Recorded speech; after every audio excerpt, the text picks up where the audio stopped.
Alors bonjour, ici je me trouve donc avec Yves Courteau qui est agriculteur dans le Pas-de-Calais, que je connais déjà depuis quelques temps et qui fait partie des fermes du réseau Défi. Est-ce que tu peux m'expliquer depuis combien de temps tu y es et pourquoi tu t'es rentré dans cette démarche? Donc j'ai rejoint un réseau Défi qui est animé par la Chambre d'agriculture au début de l'année 2016. Donc c'est un réseau qui je crois existait depuis 5 ans et dans le cadre de la seconde version du plan Ecophyto, le responsable de la Chambre d'agriculture qui s'occupe de ce réseau-là souhaitait faire entrer quelques nouveaux agriculteurs pour insuffler un petit peu de sang neuf. D'accord. Et en quoi consiste le fait d'être ferme dans le réseau Défi? Alors, en fait, il n'y a pas d'engagement, sauf celui de ne pas être opposé à la réduction des phytos et donc de mettre en œuvre, chacun est capable de mettre en œuvre à son échelle, sur son exploitation, pour tendre vers une réduction des phytos. Et donc pour ça, on est accompagné par un ingénieur réseau qui mesure en fait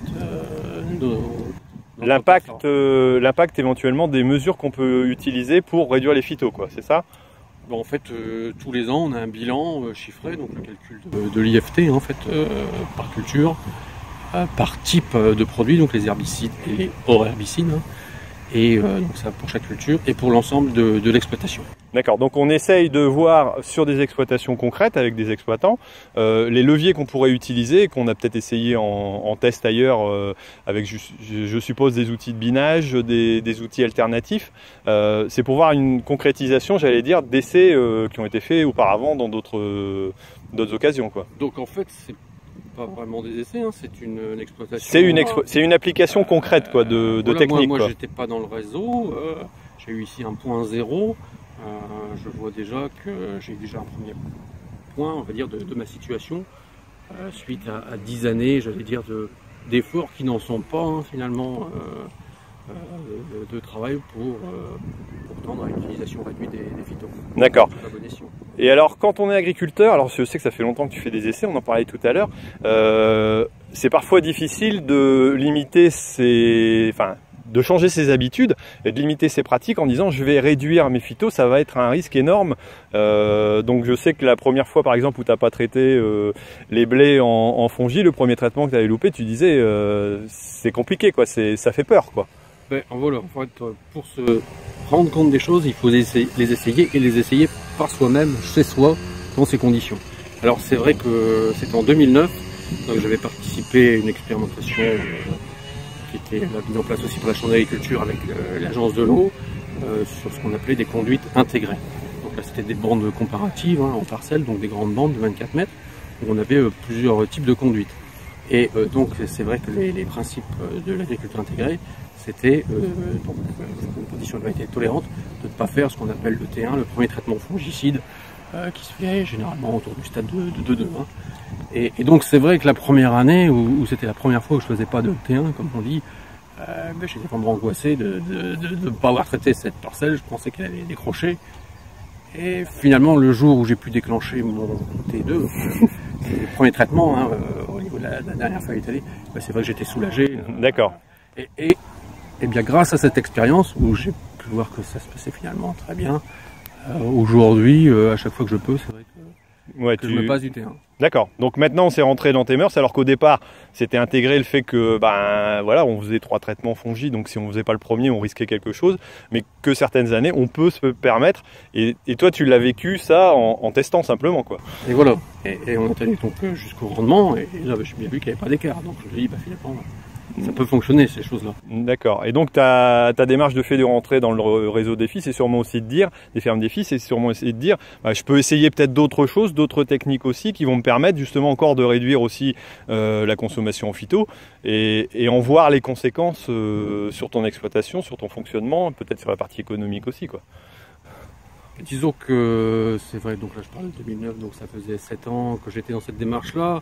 Et c'est pas une démarche qu'on peut faire tout seul, isolé sur sa ferme. Je pense qu'il y a besoin d'être confronté avec d'autres exploitants, aussi se rendre compte que les autres peuvent faire, les résultats qu'ils peuvent obtenir, de visu, d'échanger, hein, sur leurs craintes, là, comme je viens de le faire. C'est ça qui permet de franchir de nouveaux caps. Donc la raison pour laquelle j'ai accepté cette proposition de la Chambre, c'était pour essayer d'aller plus loin, et aussi parce que ça j'en avais pas conscience, essayer de savoir où j'en étais.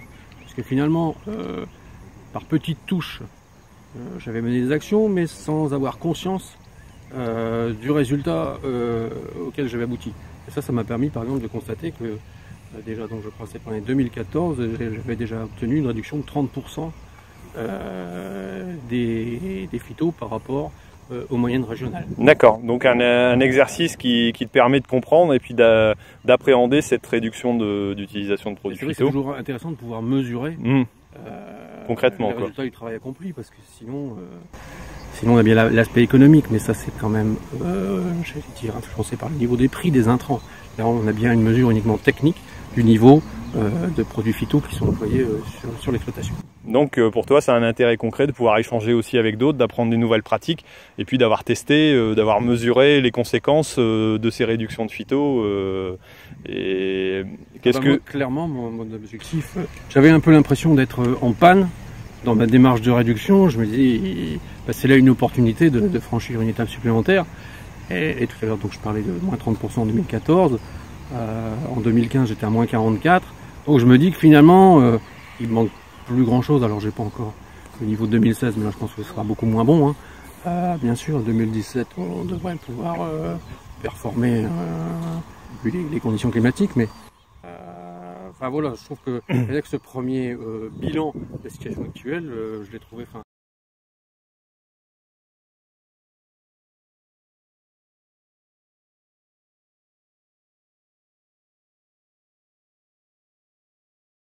À condition d'être accompagné, d'avoir les bonnes techniques et puis d'avoir, j'allais dire, les bons conseils et d'y aller progressivement, je pense. C'est ça la clé aussi des choses. Voilà, je dis bien que c'est une démarche, finalement, c'est la somme de petits efforts, je pense, sur 10 ou 15 ans, qui chacun n'ont pas été très difficiles. D'accord, mais pour toi, c'est une chose, sachant que tu es quelqu'un de très technique en général, donc voilà, mais on voit que c'est un apprentissage qui est intéressant et qui peut se faire, quoi. Voilà, et puis donc tu soulignais aussi, c'est vrai que l'accompagnement, le conseil, indispensable là-dedans. Donc je fais partie de plusieurs structures de conseil en dehors de la chambre aussi, et ce qui permet à la fois d'avoir les conseillers d'un ingénieur, mais aussi d'échanger avec d'autres agriculteurs, et je pense que ça c'est primordial, quoi. Un élément important pour toujours se dépasser.